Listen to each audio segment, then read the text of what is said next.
Sekarang teman-teman sekalian kita akan bahas tentang lanjutan kisah tadi. 20.000 orang itu terbunuh, dibunuh oleh Dzunwas, dan pada saat proses itu terjadi, kita akan bahas sekarang kondisi Yaman ya, setelahnya seperti apa yang terjadi. Saya tulis ini sebenarnya kisah Ashabul Fil dan berkuasanya pemerintah negeri Persia di negeri Yaman. Dari 20.000 orang yang tadi mau dibunuh oleh Dzunwas itu, dan memang terbunuh semua, 19.999 mati semua, dibakar oleh Dzunwas. Karena tidak ada yang mau meninggalkan lagi agamanya. Ada satu orang namanya Daus Dzu Tha'laban. Daus Dzu Tha'laban ini selamat dari pembakaran api. Dia lari dikejar oleh pasukan Dzunwas, berhasil lari sampai masuk di lautan. Begitu di lautan dia berusaha berenang sejauh mungkin dan pasukan sudah tidak bisa lagi mengejarnya, akhirnya dia selamat. Daus Dzu Tha'laban ini berhasil menyeberang ke wilayah Afrika. Jadi kalau Jazirah Arab teman-teman sekalian, kalau telapak tangan saya maaf ini adalah Jazirah Arab, tentu di sebelahnya ada Afrika, gitu kan? Dan memisahkan itu Laut Merah. Gitu. Jadi dia turun di Laut Merah, dia berenang aja terus, berhasil sampai ke wilayah Afrika. Karena memang itu memang jauh kalau jarak orang berenang, tapi kalau dengan perjalanan ada kapal itu dekat. Saya tidak tahu bagaimana prosesnya karena saya tidak temukan orang ini Daus Dzu Tha'laban bisa berhasil tiba di Afrika. Apakah ada kapal yang lewat membawa dia atau dia tetap berenang? Intinya dia sampai ke Afrika. Tiba di Afrika ini teman-teman sekalian, dia mulai berpikir bagaimana caranya ini? Bagaimana caranya supaya bisa membalas pembantaian orang-orang Nasrani yang ada di wilayah itu. Daus terus saja mencari jalan sampai akhirnya dia berpikir untuk mencapai wilayah Romawi. Dia belum tangkap nih, di Afrika ada Najasyi, dia tidak tangkap.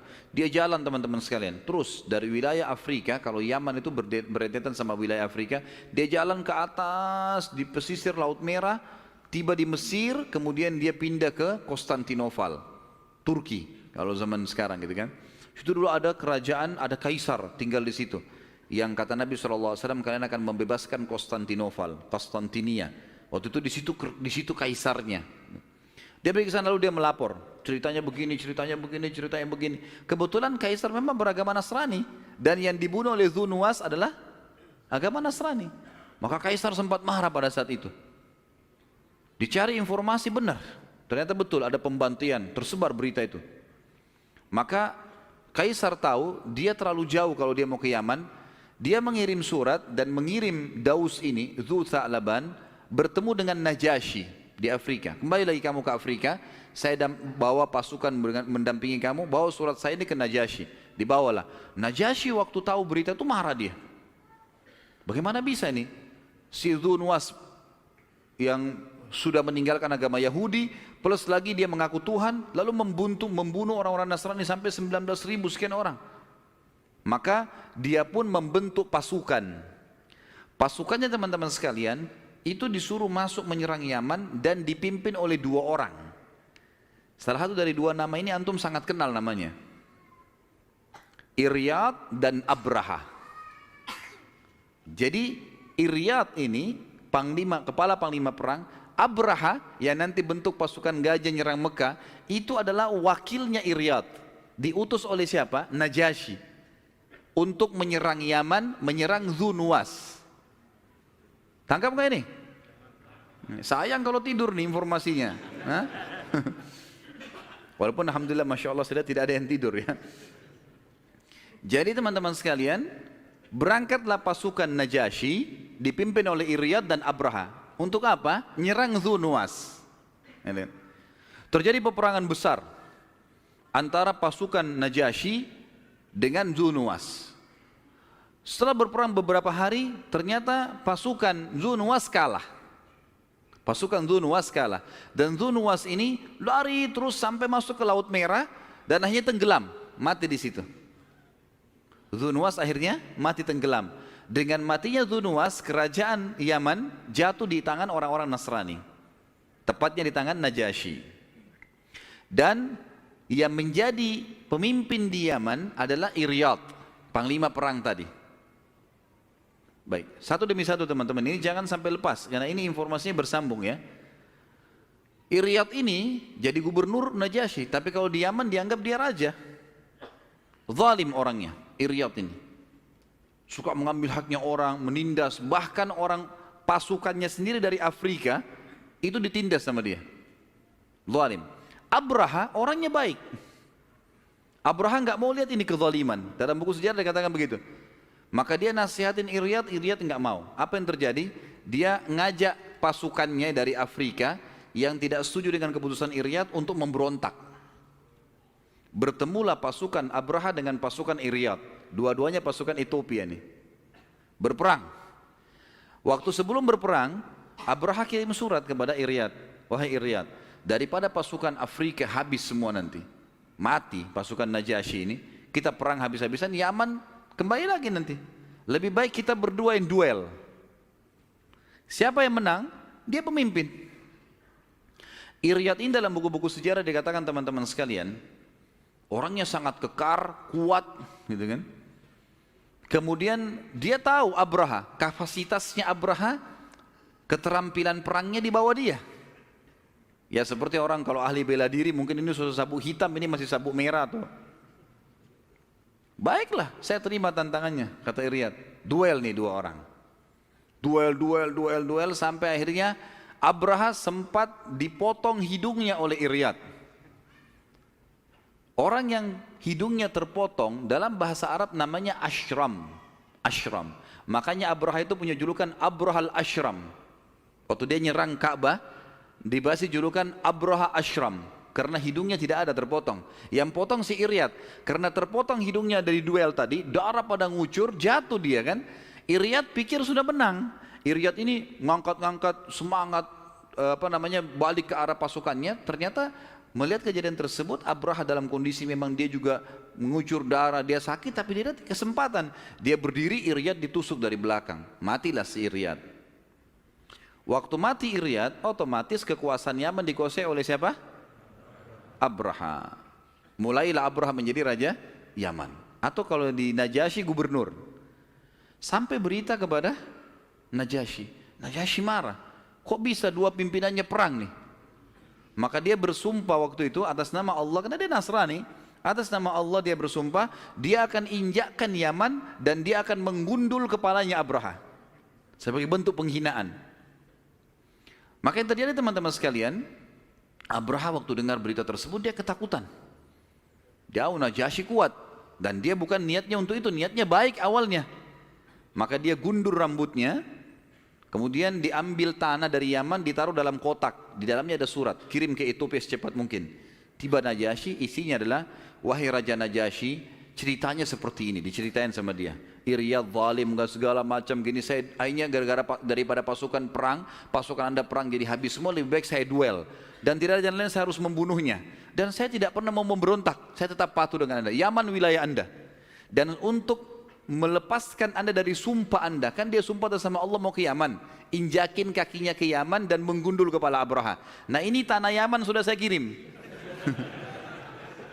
Tinggal anda injak, selesai sumpahnya.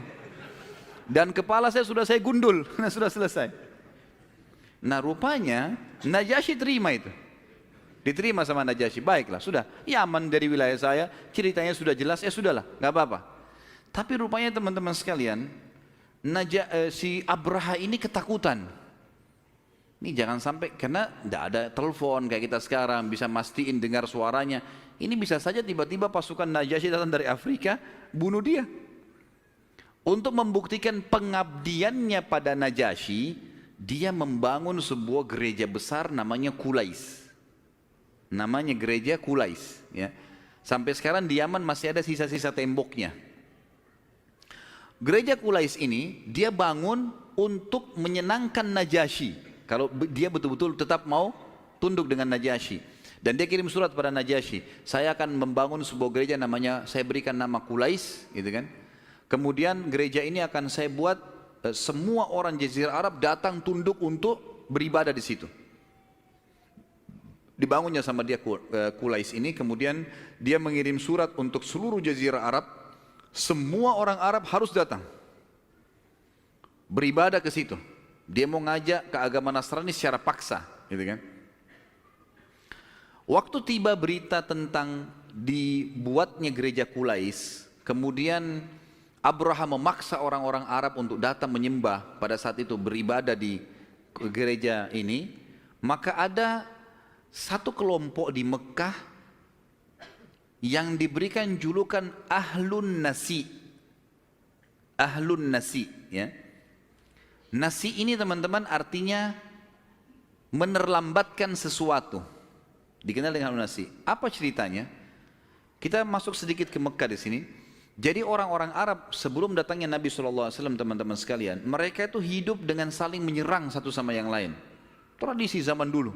Jadi misalnya suku A nyerang suku B, nanti diambillah peternakannya, diambillah apa hartanya, begitulah. Mereka saling nyerang satu sama yang lain.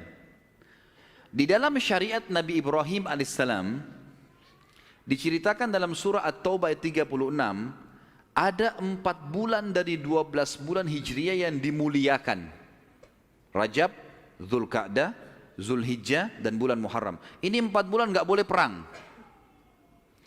Orang-orang Arab ini pada saat mereka lihat Dzulqa'dah, Zulhijjah dan bulan Muharram berdekatan, gitu kan? Dan ini 3 bulan nggak berperang panjang buat mereka. Karena harusnya ada peperangan supaya bisa hidup. Begitu keyakinannya pada saat itu ya. Maka mereka membentuk namanya Ahlun Nasi. Siapa Ahlun Nasi ini? Dicari orang-orang yang dianggap berakal dan bijaksana di antara mereka, didatangkan, kemudian mereka-mereka ini bisa membolak-balikkan nama-nama bulan. Rekayasa keadaan. Misal gini, pas lagi bulan Muharram, udah keputusan kami sekarang bukan Muharram, sekarang Safar. Muharram nanti bulan depan. Keputusan mereka, namanya Ahlun Nasi. Jelas sampai sini? Baik. Ini supaya lebih jelas, teman-teman kita saya bacakan ayat Al-Quran, surah At-Taubah 36 yang berbunyi, A'udzubillahi minasyaitonirrajim. Inna iddatasy syuhuri indallahi 12 syahran fi kitabillahi yawma khalaqas samawati wal arda minha arba'atun hurum dzalika dinul qayyim fala tadhlimu fihinna anfusakum wa qatilul musyrikina kafatan kama yuqatilunakum kafa wa'lamu annallaha ma'al muttaqin. Sesungguhnya di bilangan bulan di sisi Allah dari semenjak diciptakan langit dan bumi itu ada 12 bulan, bulan-bulan Hijriyah, Muharram, Safar, Rabiul Awwal, Rabiul Tsani, Jumadil Ula, Jumadil Tsani, Rajab, Sya'ban, Syawal, Dzulqa'dah, Zulhijjah dan bulan Muharram. Dan Zulhijjah, 12 bulan ini. Kata Allah di antaranya ada 4 bulan yang hurum, yang dimuliakan. Artinya tidak boleh berperang. Rajab, Dzulqa'dah, Zulhijjah dan bulan Muharram. Dan ini di awal-awal Islam, ini menjadi syariat Nabi Muhammad SAW. Nanti setelah turun firman Allah Subhanahu wa taala yang berbunyi di sini, waqatilul musyrikina kafatan kama yuqatilunakum kafa, maka ini menghapus hukum tidak bolehnya berperang di 4 bulan. Di awal-awal Islam tidak boleh memang kita berperang di 4 bulan ini. Nanti kan kita lihat dari rentetan sejarah peperangan Nabi SAW, nanti ada protes-protes dari orang Quraisy pada saat ada penyerangan dari para sahabat di bulan Dzulqa'dah, gitu kan. Maka ini terhapus hukumnya. Yang jelas ini sebabnya bulan-bulan dimuliakan 4 ini.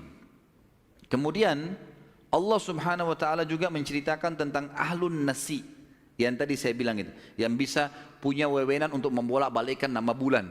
Gitu. Terutama di 4 bulan tadi itu ya, bisa diubah-ubah sama semaunya mereka sendiri. Itu Allah menyebutkan dalam surah At-Taubah, surah nomor 9 ayat 37. Dari tadi 36, ini 37-nya. Innaman nasi'u ziyadatun fil kufur. Kalau antum tadi tidak saya jelaskan tentang siapa itu nasi, antum baca ayat ini tidak bisa ngerti nih. Karena nasi ini adalah istilah bagi orang-orang itu tadi yang bolak-balikkan nama bulan. Tentu alhamdulillah di terjemahan sekarang Quran kita sudah mulai ada yang menjelaskan di bawah kecil. Kalau Ahlun Nasi itu adalah orang-orang ini seperti saya jelaskan tadi. Kata Allah, innaman nasi'u ziyadatun fil kufur yudallu bihi alladhina kafaru yuhallunahu aman wa yuharrimunahu aman liwati'u iddata ma harramallahu fayuhillu ma harramallah. Zuina lahum su'u amalihim wallahu la yahdil qaumal kafirin. Sesungguhnya mengundur-ngundurkan bulan haram, bulan yang dimuliakan, itu adalah nasi. Itu adalah keburukan. Itu akan menambah kekufuran. Maksudnya nasi saja, ya, mengganti-ganti bulan yang Allah muliakan tadi sudah perbuatan salah. Tambah lagi mereka kafir kepada Allah. Maka ini kata Allah ziyadatun fil kufur. Ini menambah kekufuran mereka. Tersesatkan orang-orang kafir dengan mengundur-undurkan bulan-bulan tersebut. Mereka menghalalkannya pada 1 tahun dan mengharamkannya pada tahun yang lain.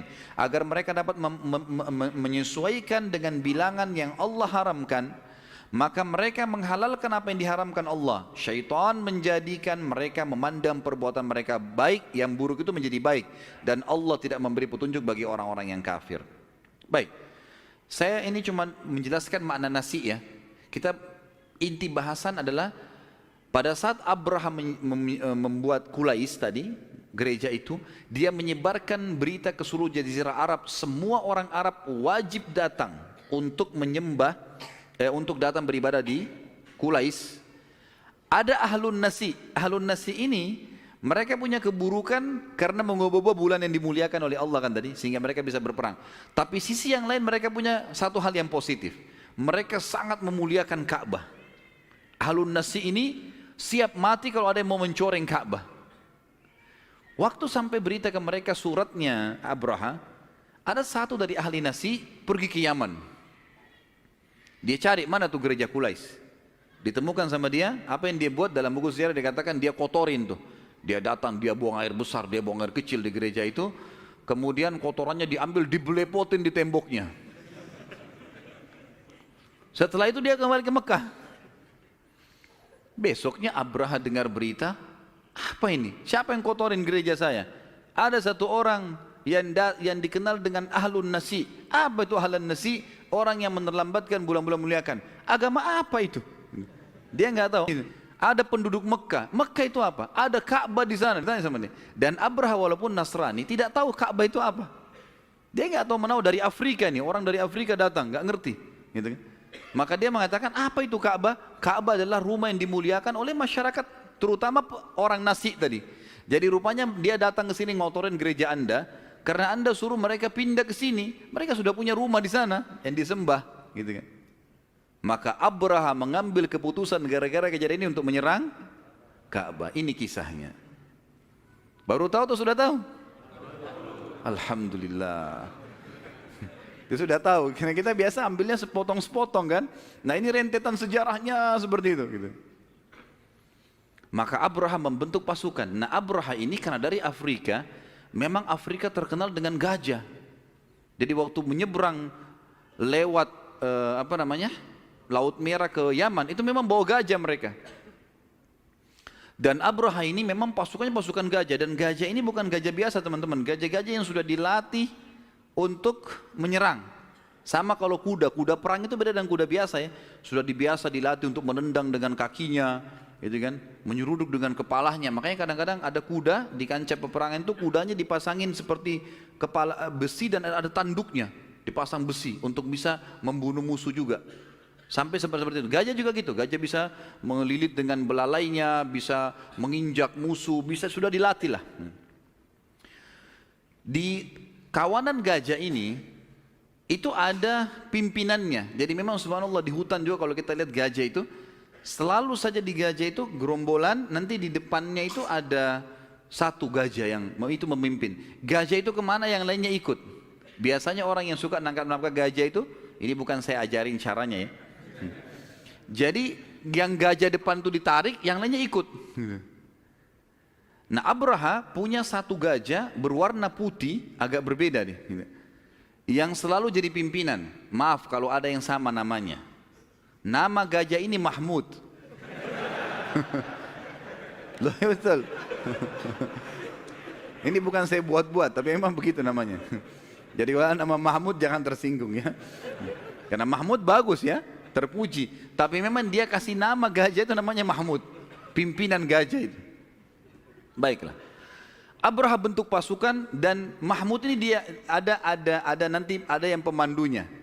Abraha naik gajah lagi di sebelahnya gitu. Ini cerita teman-teman sekalian, Abraha bentuk pasukan. Semua kekuatannya serang. Cari tahu di mana Mekah. Dia nggak tahu di mana Mekah ini. Dianya tidak tahu di mana Mekah. Maka dia jalan, gitu. Jalan terus. Pada saat dia jalan teman-teman sekalian dan orang-orang Arab tahu kalau Abraha keluar ini mau menyerang Mekah, dan rata-rata seluruh jazirah Arab memang memuliakan Ka'bah pada saat itu, walaupun mereka ada yang penyembah berhala, gitu kan. Mereka tetap pergi haji, mereka tetap umrah, jalankan syariat Nabi Ibrahim, tapi mereka musyrik. Mereka masih menyembah-nyembah berhala, jadikan perantara dengan Allah Subhanahu wa taala, ya. Pada saat itu ada beberapa suku-suku Arab yang coba menghadang pasukan Abraha. Di antaranya ada satu pimpinan suku Arab yang pertama keluar, namanya Dhu Nafar. Dhu Nafar ini keluar dengan pasukannya, kemudian coba menghalang tapi tidak besar, dikalahkan oleh Abraha. Dan akhirnya Dhu Nafar tertawan, ditawan, diikat, dibelenggu, dibawa. Kemudian keluar lagi dari suku Huthum, ya. Suku ini kemudian juga berusaha untuk menyerang, dipimpin oleh Nufail, tapi juga tertawan. Sama, Nufail sama Dhu Nafar ini tertawan. Sampai akhirnya karena kedua kepala suku ini sudah tertawan, dan bagi orang-orang Arab, Jazirah Arab, dua orang ini, Dhu Nafar sama Nufail adalah orang yang kuat di mata orang-orang Arab. Kalau ini aja kalah, apalagi kita, gitu. Sampai pasukan Abraha tiba di wilayah Taif. Taif ini kota yang kurang lebih 60 km dari kota Mekah. Sudah dekat dari Mekah lah. Orang-orang Taif ketakutan. Dan jangan sampai Abraha menyerang mereka. Maka pimpinan kota Taif mengatakan, wahai Raja Abraha, kami nggak mau punya masalah dengan anda. Sebagai bukti, kalau anda mau pergi Ka'bah, mau hancurin Mekah, terserah. Tapi jangan ganggu kota Taif. Sebagai bukti kami memang tunjukkan itu, kami akan menunjukkan kepada anda di mana itu Mekah, di mana itu Ka'bah. Lalu diiklankanlah di kota Taif, siapa yang mau menunjukkan pasukan Abraha Mekah. Orang-orang semua tidak ada yang mau, karena mereka tahu ini rumahnya Allah, Ka'bah, biar bagaimanapun tahu kan gitu. Kecuali satu orang bernama Abu Rughal. Abu Rughal ini dia bilang saya mau. Akhirnya Abu Rughal datang, ditunjukin sama dia jalan. Pas tiba di pintu gerbang Mekah, waktu itu namanya pintu Bani Syaibah. Pintu gerbang besar, tiba di situ. Maka Abu Rughal mati, yang menunjukin jalan. Pasukan Abraha sampai di situ. Semenjak itu teman-teman sekalian, dan sampai hari ini, setiap ada orang yang berkhianat dipanggil Abu Rughal. Setiap orang berkhianat. Jadi kalau antum dengar ada orang Arab bilang Abu Rughal, berarti pengkhianat tuh. Dan kuburannya yang ada pada saat itu di dekat pasukannya Abraha, setelah Abraha pun dihancurkan oleh Allah nanti, itu selalu orang Arab rajam. Jadi dari jauh dilemparin batu, dirajam kuburan, dijadikan marjam, tempat melempar batu, kuburannya si Abu Rughal, karena dianggap dia berkhianat. Semua orang Arab nolak kecuali dia sendiri gitu. Baik, pada saat itu Abraha pun memasang kemah-kemahnya, pasukannya semua diistirahatkan di dekat pintu gerbang Mekah. Waktu itu yang jadi Raja Mekah Abdul Muttalib, kakek Nabi SAW. Pada saat itu teman-teman sekalian, Abraha rupanya menyuruh pasukannya untuk menakut-nakuti masyarakat Mekah dulu sebelum menyerang. Diambillah gembalan-gembalan penduduk Mekah yang ada di sekitar pintu gerbang, termasuk ada 200 ekor unta punyanya Abdul Muttalib. Kemudian pada saat itu Abdul Muttalib bermusyawarah dengan beberapa tokoh Mekah. Mereka semua mengatakan tidak mungkin kita melawan nih. Pasukan gajah sudah datang, kelihatan kekuatannya, suaranya, segala macam, nggak mungkin. Lalu dimintalah Abdul Muttalib untuk datang supaya melobi. Bagaimana nih caranya? Abraha, dia belum lama berkuasa di Yaman. Dia masih belum menguasai bahasa Arab, dia menguasai bahasa Afrika. Baru masuk kan? Cuma karena kejadian sama Iryad, kemudian tadi dia membangun Kulais, belum lama beliau belum bisa. Maka dia butuh penterjemah. Dipanggillah satu penterjemah. Abdul Muttalib pada saat itu minta untuk bertemu.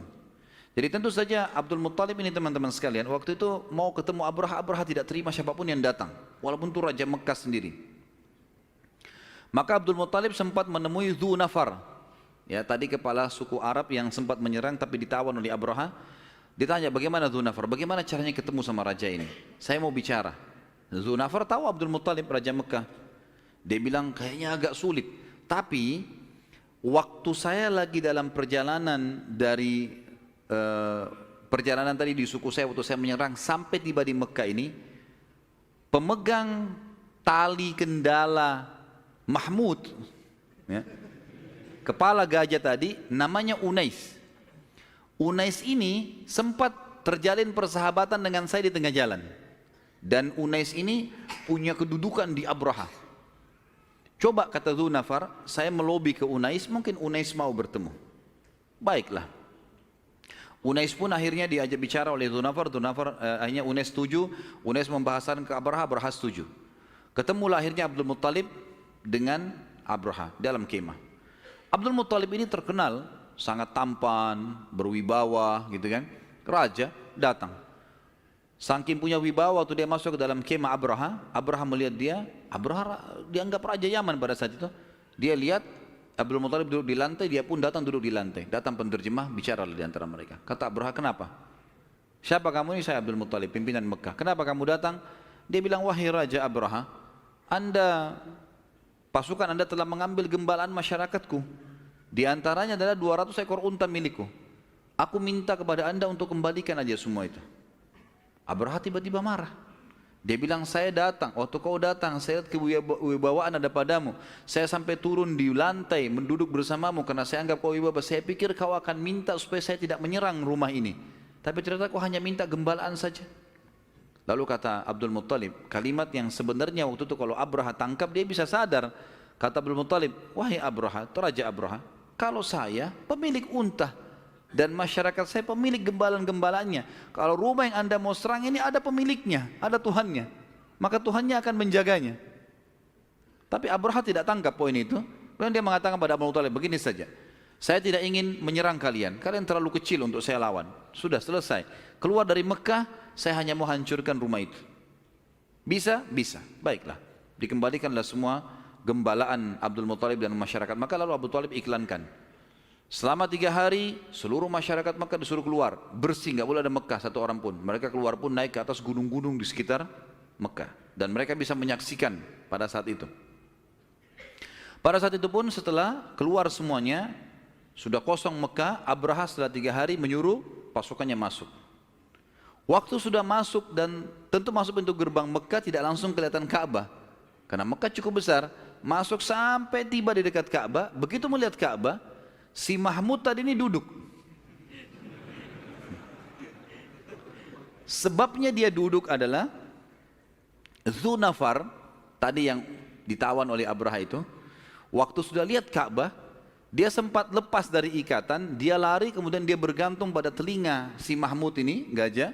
Kemudian dia mengatakan, wahai Mahmud, ubruk, ubruk itu duduklah, ini rumahnya Allah yang mulia. Lalu dia teriak lagi, wahai Mahmud, duduklah, ini rumahnya Allah yang mulia. Tiba-tiba Mahmud itu duduk, si gajah itu duduk. Setiap kali didorong, dipukul, nggak mau berdiri. Tapi kalau diarahkan ke Yaman, mau. Kalau kembali lagi mau, tapi kalau nyerang ke depan nggak mau. Dan karena dia duduk, semua gajah yang lain duduk. Ini kan pimpinannya. Nggak mau, yang lain nggak mau bergerak. Kalau ini bergerak, baru bergerak. Maka yang terjadi adalah karena mereka terus ngotot, Abraha suruh sampai dalam beberapa athar disebutkan mereka tusuk sampai kulitnya si Mahmud itu berdarah, paksa berdiri nggak mau. Dalam kondisi seperti itu, maka karena mereka ngotot, yang disebutkan dalam riwayat ya, saya sudah tidak tahu lagi masalah kita Dzunafar dan Nufail, mereka kemana, mereka selamat atau tidak, tapi yang jelas mereka melihat dari kejauhan, langit sangat gelap, dan pada saat itu banyak sekali jumlahnya. Begitu dekat baru mereka tahu ternyata burung, dan kita sudah tahu burung ababil ya, diberikan nama ababil oleh Allah SWT sendiri dalam Al-Quran. Maka datanglah pasukan burung ini yang membawa batu-batu dari neraka Jahannam. Sebagian riwayat menyebutkan batunya lebih kecil daripada bijinya kurma, batu-batu yang kecil ya. Dan batu itu setiap burung memegang satu cengkraman, satu jadi 2, dan dilepaskan. Dan itu kalau kena kepalanya pasukan Abraha atau gajahnya tembus sampai ke perutnya gitu kan. Batu itu, karena itu dari neraka Jahannam memang. Lewat di atas itu lalu kemudian menghujani mereka. Maka tidak satu pun selamat, termasuk Abraha sendiri mati pada saat itu. Maka semenjak itu, semenjak kejadian Abraha tadi, secara otomatis ya, Ka'bah makin diagungkan oleh orang-orang Mekah sampai mereka menjadikan istilah hancurnya pasukan Ka'bah, pasukan gajah ini sebagai perhitungan tahunan. Jadi mereka selalu mengatakan tahun gajah, 1 tahun setahun gajah, 2 tahun, 2 hari, 5 hari, 10 hari. Jadi tahun gajah dijadikan tolak ukur. Dan Nabi SAW lahir di tahun gajah itu. Allah menceritakan dalam surah Fil, surah gajah. Tadi ini menceritakan surah nomor 105, 5 ayat. Ayat 1 sampai ayat 5 berbunyi, A'udzubillahi minasyaitonirrajim, alam tara kaifa fa'ala rabbuka bi ashabil fil, alam yaj'al kaidahum fi dhallil, wa arsala 'alaihim tayran ababil tarmihim bihijaratin min sijil faj'alahum ka'asfin ma'kul. Apakah kalian tidak memperhatikan bagaimana Tuhan kalian bertindak terhadap pasukan gajah? Ini yang Allah ajak bicara siapa? Orang-orang Mekah. Waktu Nabi SAW mendakwahi mereka, mereka tidak mau beriman kepada risalah Nabi SAW. Allah ingatkan, ingat tak dulu bagaimana Tuhan mau menghancurkan pasukan gajah itu? Bukankah dia Allah telah menjadikan tipu daya mereka untuk menghancurkan Ka'bah itu sia-sia? Dan dia Allah mengirimkan kepada mereka pasukan burung yang berbondong-bondong yang melempari mereka dengan batu berasal dari tanah yang terbakar. Lalu dia menjadikan mereka, Abraha dan pasukannya, seperti daun-daun yang dimakan ulat. Akhirnya habislah di sini pasukan gajah.